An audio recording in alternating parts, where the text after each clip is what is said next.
আসসালামু আলাইকুম। আপনারা হয়তো অলরেডি জেনে ফেলেছেন। দেখেন আপনাদের কিন্তু সার্ভারটা এখন ওপেন হয়ে গেছে।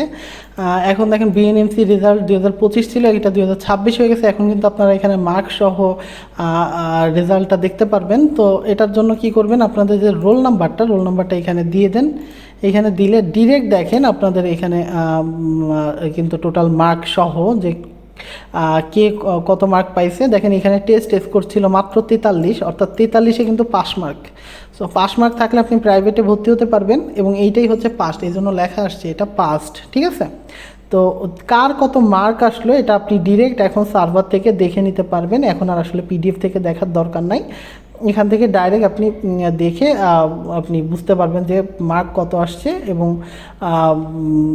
কি কি আসলে কোন, যদি প্রতিষ্ঠানে চান্স পান তাহলে এখানে প্রতিষ্ঠানের নাম চলে আসবে আর কলেজের কোড চলে আসবে, আর কত টেস্টে স্কোর আছে ওটা দেখে আপনি আসলে একটা গেস করতে পারবেন যে আপনি ওয়েটিংয়ে থাকবেন কি না।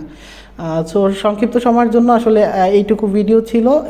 যে কোনো আপডেট আসলে আমরা জানিয়ে দেবো। আমাদের সাথেই থাকেন, চ্যানেলটা সাবস্ক্রাইব করে রাখেন। আল্লাহ হাফেজ সবাইকে।